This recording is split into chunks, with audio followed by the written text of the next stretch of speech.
All right. I don't know how the mixing is going to work with the sound, but I would say overdo your dynamics when you're recording this. Yeah. Overdo them. Make sure your pianos are really piano. Okay, because it's just the one bit I noticed at the end where the trombones have this long sustained sort of tones, it's really, you hear it coming through in that last recording, but actually we're usually distracted by the fluttering going on in the upper winds. So that kind of thing where you're really conscious of what the other parts could be doing is really important. All right, let's play from the top. So from the very top it goes.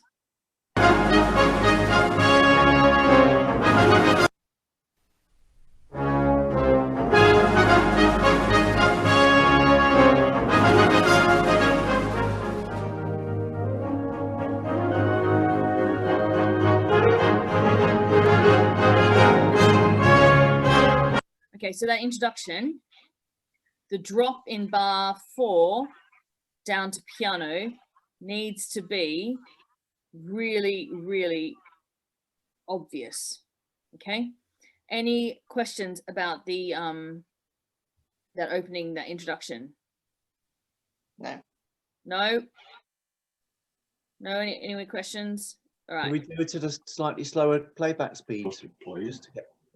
Sure. Should I go back to the other recording? Okay, here we They're go. all sorry, Joelle, they're all quite heavily marked, aren't they? Those, well, for the flutes, I've got accents on every single note. Yes. So yeah, they're really kind of detached, aren't they? Kind of I wouldn't detach them so much, but it's definitely emphasized. Right, okay. Okay, so sideways accent is an emphasis, the strong emphasis on the start of the note, whereas a hat accent would be a shortening of the note. Does that make sense? Okay, here we go. This is slower, gosh.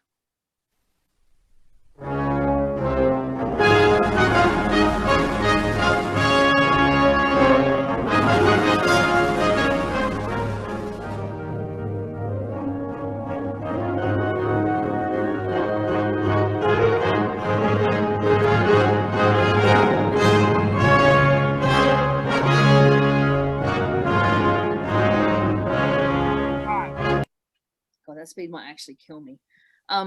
So the dun da da dun ba ba dun da da dun dun. Make sure your articulation is uniform there. Ta ta ya ta ya, but it's accented on the slur, which is weird. Ta ta ya ta ya ta ya ta. Okay. I mean, I'm telling you to do this. Other bands may not record with as much detail, but anyway. And if you've got repeated notes, a slight push, you know, the horn has that dun ta ta ta tefi ta te, you know, that kind of thing. You're crescending through those repeated notes, because then you're back to forte, whereas you start the allegando at about mezzo piano. Yeah. Okay. One more time from the top.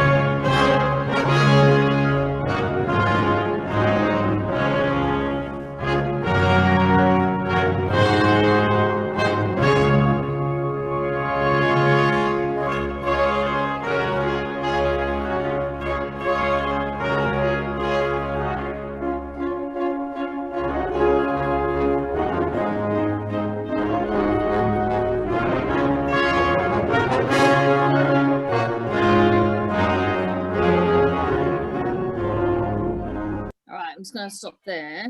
So the lovely rising semiquaver bit in the bass instruments, trombones at bar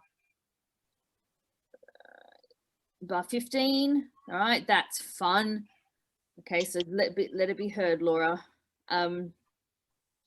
and it's just a lot of accents. Pay attention to all the detail. Okay. All right. Shall I take that back to the beginning at speed? Because I think Santa's about to fall out of his sleigh. I like that there's someone not on mute so they can laugh at my jokes. Thank you. Thank you so much. Because otherwise it's just dead. It's total silence. I search your faces for any recognition of my amazing humor.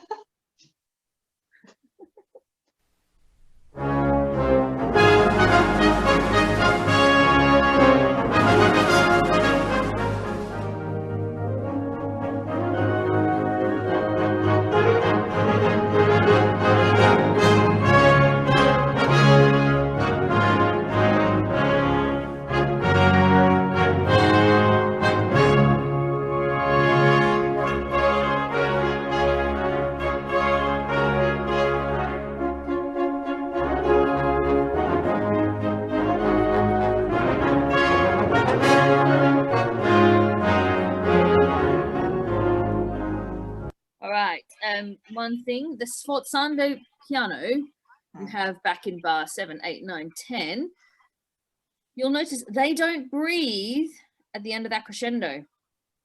So I like that, because otherwise you kill the crescendo. So if everyone breathes, if everyone goes ba ba ba ba ba, you know, it kind of ruins the work you've just done. So I would not breathe at the end of that sforzando piano crescendo. Okay, find another place to breathe, basically. Okay. Take it back a bit.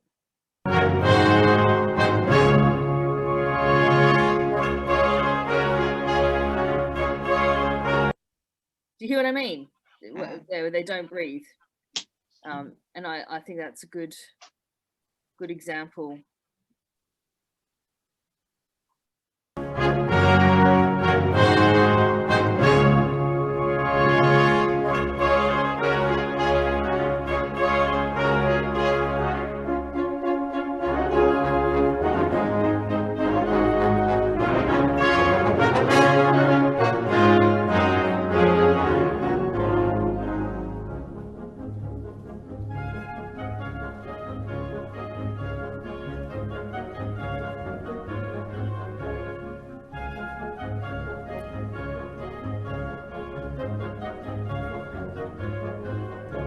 Okay, so this section, complete contrast to that introduction. Yeah.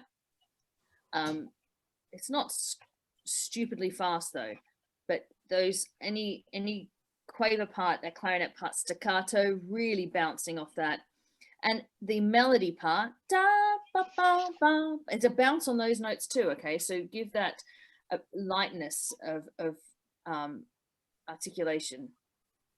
Okay. Okay. And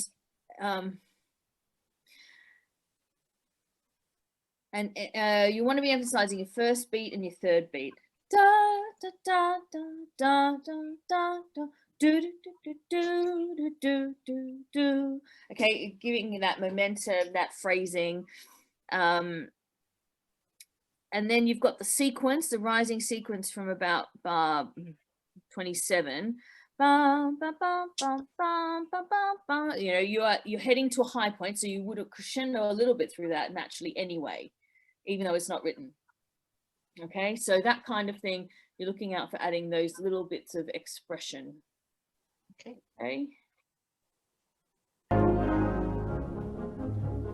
19.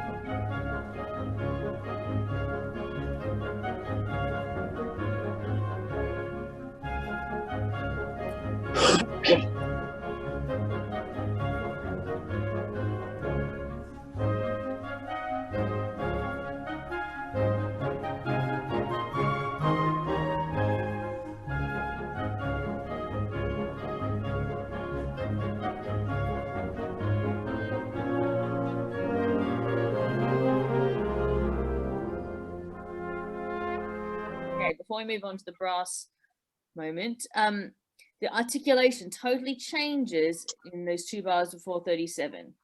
Okay, even though it's still got some accents going on there, it really smooths and legatos out.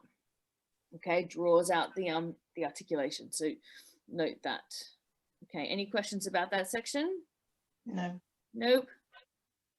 Very good. Can you remove some of the flats, please? Yeah. That coming from a trumpet player is hilarious, considering we never get lots of flats. Like, There's only 3 flats. B flat instruments don't like them. We never get them. I'm saying We've it's on got behalf of 5. Joe who's got 5 flats. oh, Exactly. Joe, fair enough. Fair Oh, enough. Oh yeah, poor Joe. All right Yeah. then. Yeah. We take some of those notes out. Concert bands were devised by B flat instrument players. That's basically how it worked, I think. All right. I love this moment in the brass.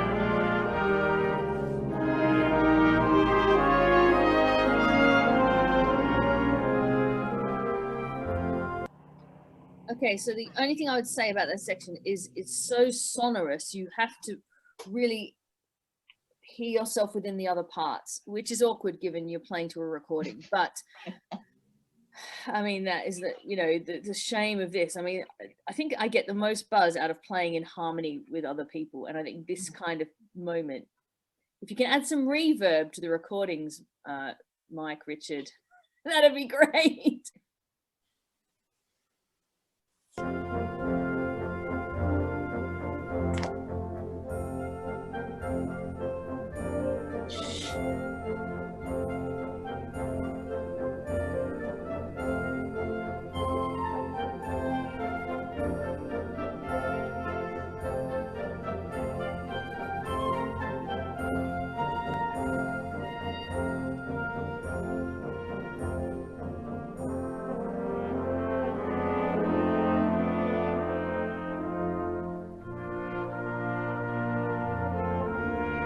Okay, just a note there on that bar, the end of that section before 83.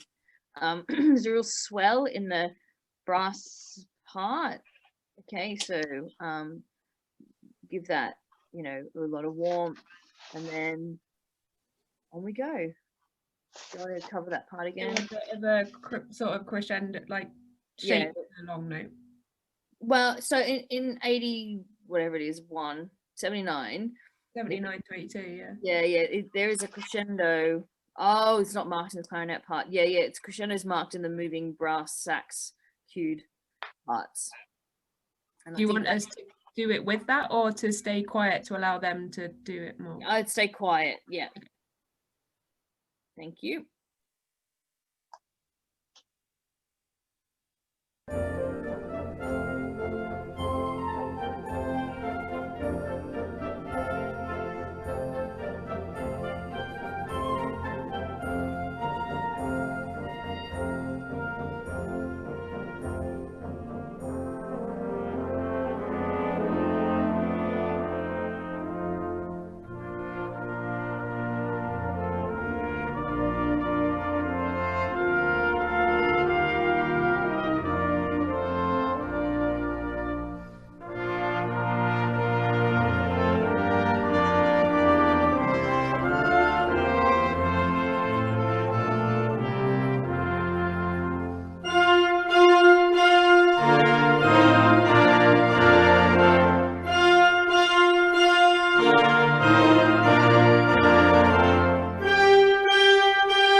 Okay, do you notice at sort of 91, you've got the big fanfare, bam, bam, bam, but you then hear the other part in response. Okay, so don't keep that long note blasting through. Be mindful that the other part has to come through. Okay.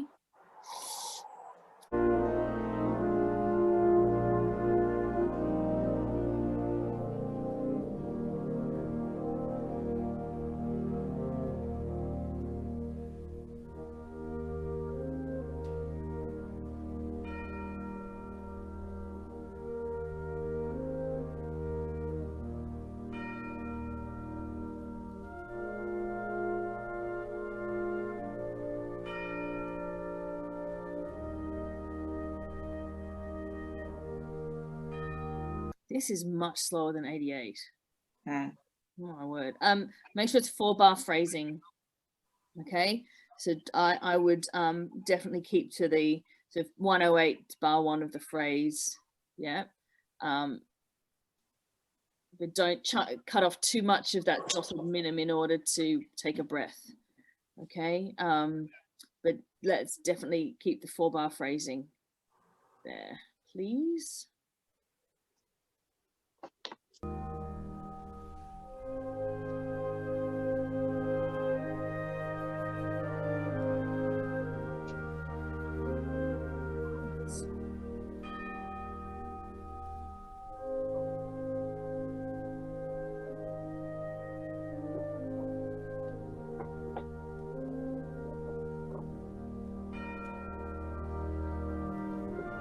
Okay, it is really slow, but that's how we're recording it, which is fine. The sottovoce bit in bar 120, is that? Yeah, is so quiet. I mean, it's beautiful. And if you can achieve that, and if we can achieve that differentiation in the recording, that would be brilliant. Okay, and then the next bit, there's a beginning of a crescendo, and then it dies away again. So there's a lot of warmth created through dynamic contrast here. Okay.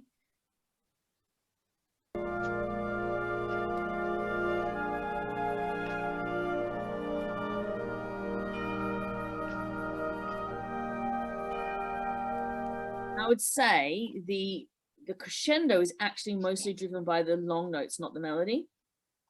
If you can hear how that builds up underneath in the lower parts, like lower clarinet parts, alto clarinet, bass clarinet, bari sax, etc., trombones, okay, those bits are the really important drivers of the crescendo.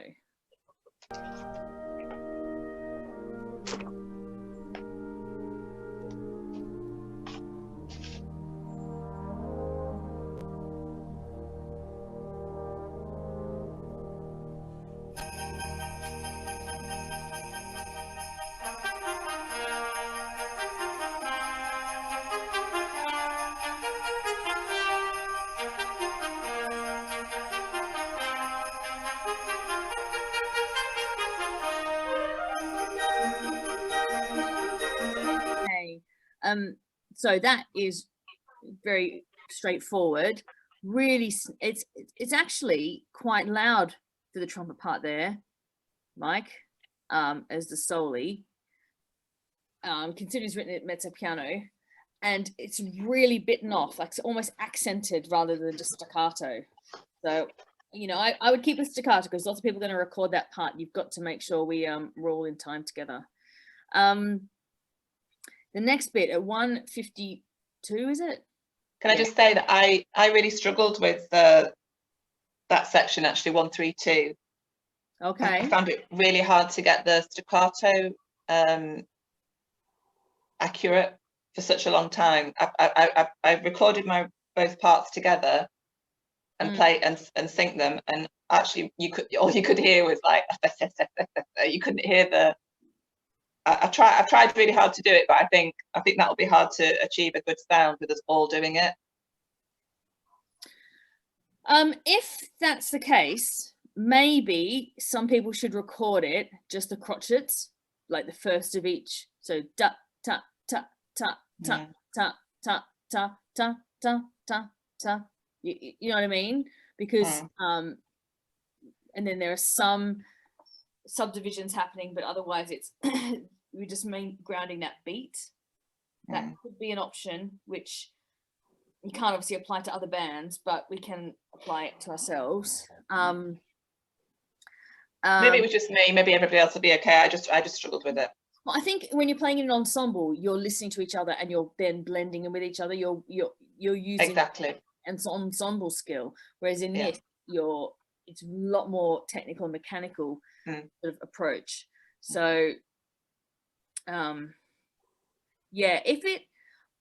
would take parts out of this. If it starts to get messy, if you add all the parts in, Mike, I mean, I know it's Richard doing the sound, but I would reduce the parts in this section rather than. Well, you could. I guess if you needed a bit of sounding like there's more, you could use the same part but duplicate it. You know, have like a copy of one part, couldn't you? Or you just have couple of flutes in the flute 1, flute 2 part, and you just turn the volume up on that track, I guess, couldn't you? Yeah, you could.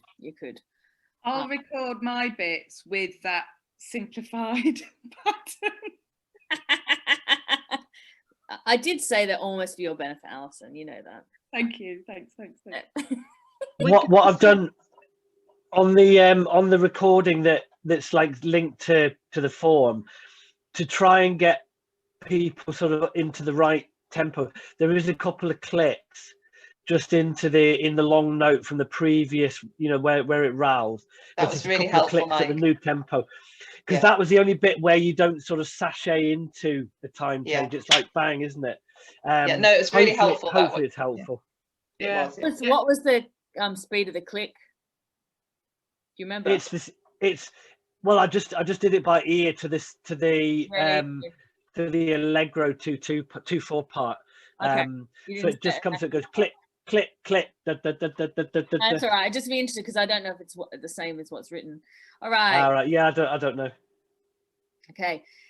In the next bit, 152, I just picture like an elf's workshop in this. Like, you know, they're all sort of plugging away at their little machines, or they're all making the toys kind of thing. And I think that's, you know, meant to be, it's alluding to that kind of idea. So it's really mechanical, but it's also very cute. Okay, so do your best cute, you know, if you know what I mean. Does that make sense? Especially if it's covered by the trumpet parts. That'll be good, cute trumpets. Oh yeah, they are cute. What do you say?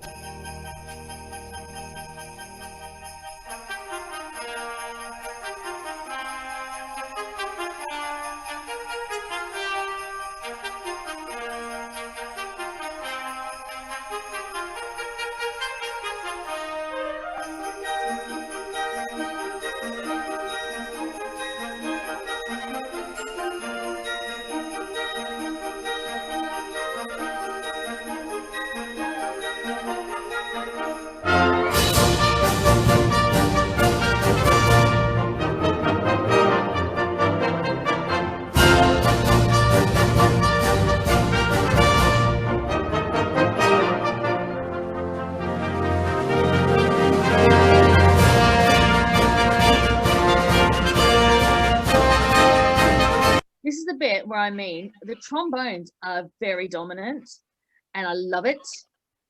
So let it happen. So, if you've got the dum ba ba dum bum bum, I mean, I know you're at forte, but imagine you've got a piccolo, 2 flute parts, 2 oboe parts, all the clarinet parts playing it. And you know, you guys are best at your upper pitch. So you don't need to blast. Are we? Best has a loose meaning there. So yeah, let the trombones sing it out. All right. Mike, do you know if the euphonium part in the parts is written in treble clef?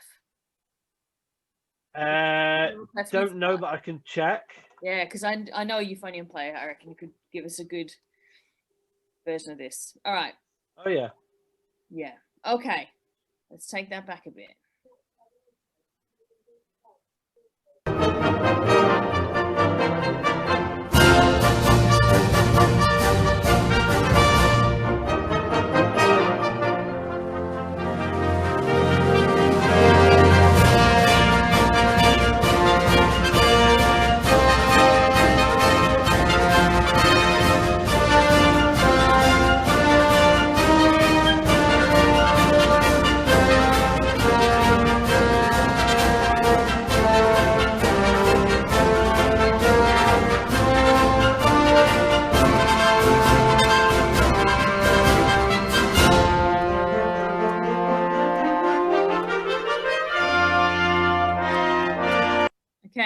this bit, so the section we've just finished is about noise, right? It's noise. This next section actually pulls not necessarily the dynamics back, but it pulls the tone back. Okay, the tone really warms up and becomes more resonant.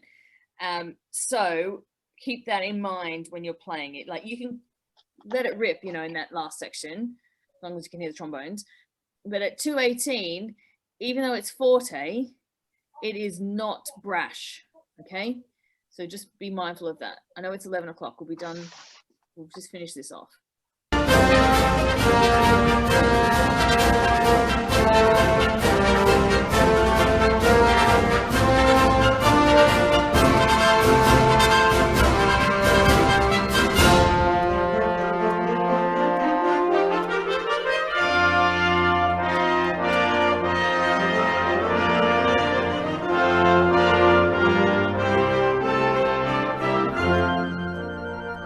Really quiet, really conscious.